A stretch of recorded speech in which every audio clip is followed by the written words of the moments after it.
In this next video, you'll hear from one of our partners from the conference, Veolia. Now, what we loved about partnering with Veolia is they brought a whole bunch of amazing women to our conference, from South Australia, from the National, and from head office in Paris. Kate, Simone and Amelie will talk about some of the challenges and some of the wins in translating the circular economy from head office in Europe right down to the reality of Australia. Okay, well, I thought maybe we should just start with talking about what Veolia's global strategy is with respect to the circular economy. Maybe, Amelie, from a head office perspective in France, you'd like to start? Yeah, Veolia, as the global leader of optimized resource management, is operating in 45 countries with different levels of maturity between the countries. Our mission is resourcing the world, so it's easy to understand that circular economy is at the heart of Veolia's mission. And what I find interesting is that our three main activities, water cycle management, waste and energy, are complementary. And we more and more we'll cut this. Complementary and for instance, we provide drinking water to local authorities. Its use generates wastewater that we treat and from which we can produce renewable energy. For instance, biogas or biofuel or urban heating to public swimming pools, for instance. All this from wastewater treatment. Yeah. What about, I guess from an Australian perspective, do you want to touch on what the circular economy means to us here in Australia and New Zealand? Yeah, I think it's absolutely part of the Veolia Australia-New Zealand context. We are a resources company and we're providing sustainable solutions in lots of different sectors. And for us it's aligned with sustainability, which is really answering a question to an issue or a problem or a challenge. So what is the issue, problem or challenge, and how can we address that through sustainable solutions or circular economy solutions, whether that's waste, water or energy. Yeah, so Amelie, why don't you talk about the three activities of Veolia and what it is that we as a company do across the globe. Yeah, these three activities allow us creating synergies between waste, water and energy. And we are more in a systemic approach with the local authorities on the environmental issues. And our ambition regarding circular economy is to double our revenue by 2020. Which is ambitious, but we're confident. we're always talking about setting the bar high and aiming high, and that's what we've heard a lot in the sessions today. So I think that's what we're doing as a company as well. In terms of why circular economy is an important subject for Veolia, obviously it's as you said before, it's at the heart of what we do.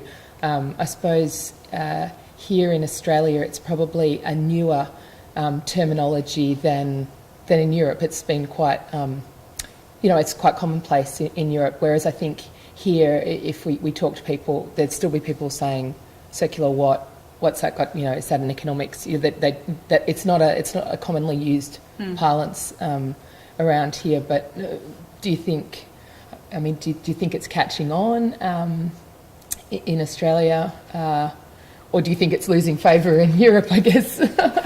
I think in Australia we're definitely seeing some great examples of that happening. Whether it's turning food waste into resources or landfill gas and using that into other manufacturing processes, for example. But I think we probably have a long way to go in terms of changing mindsets and perceptions about it.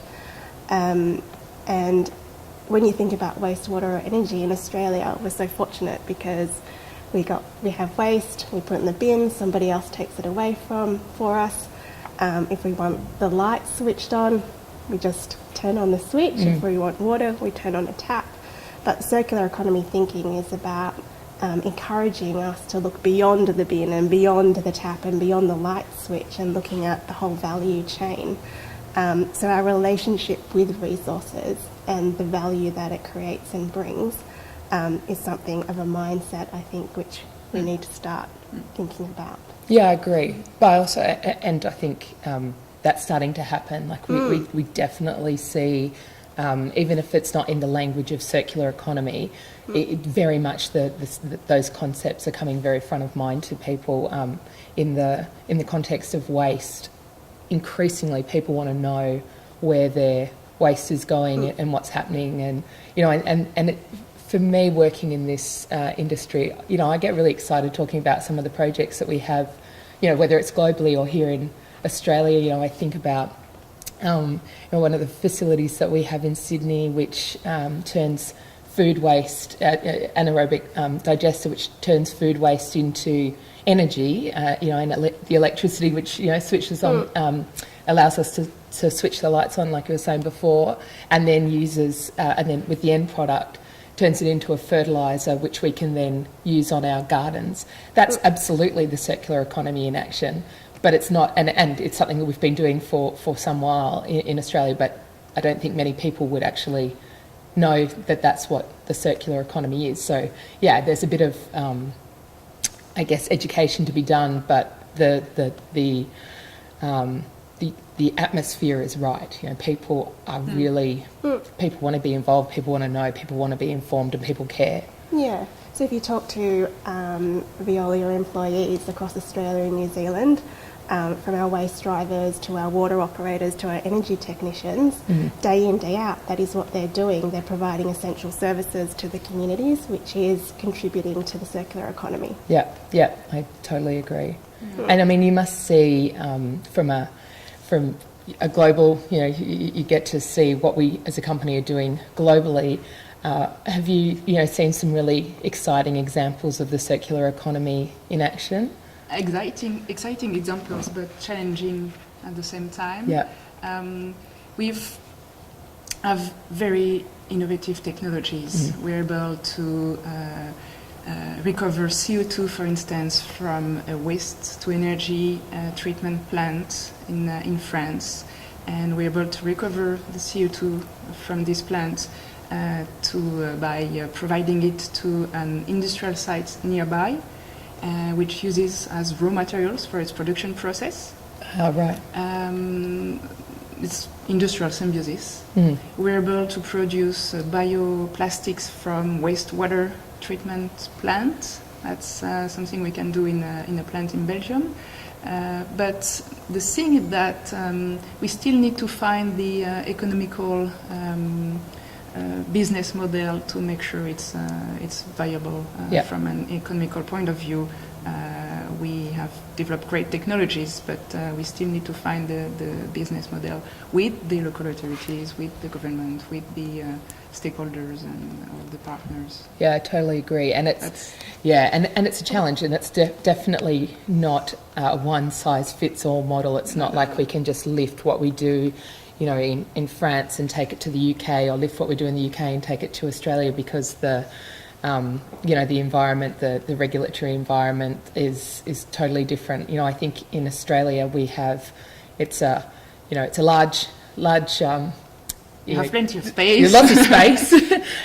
Not that many people compared to other countries of the world, but we still have multiple authorities. Whether we're talking about local councils, state governments, federal government, and in the space of water, waste and energy, there's then legislation which is each of those authorities administer, and that makes it additionally complex and means that we can't necessarily just lift in the same exactly the same framework that works in one country and plonk it in Australia. We need to adjust it to fit our our systems and our communities, and so that's definitely a challenge of the circular economy. It depends on the local context. It absolutely does, yeah. Which is why I think of the that the terminology that is so often used in our company of going glocal. So it's sort of bringing the global knowledge and force and insights,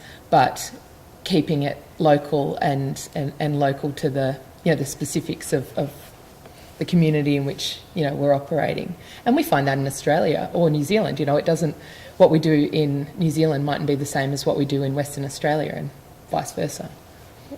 And I think for it to be truly sustainable, we have to take the idea and make it scalable, and that's where we get the economic viability. Yeah, definitely. Definitely. Yeah, it's circular economy is a simple principle, but it's complex to put in practice. Certainly is. Yeah. It's a whole of systems change, which requires a lot of actors, a lot of partners, and a lot of collaboration. Because what you don't know is, you know, what you don't know. So if you've got a material which somebody else could potentially use, you won't necessarily know until you have that conversation with them. Yeah. And a lot of people increasingly want to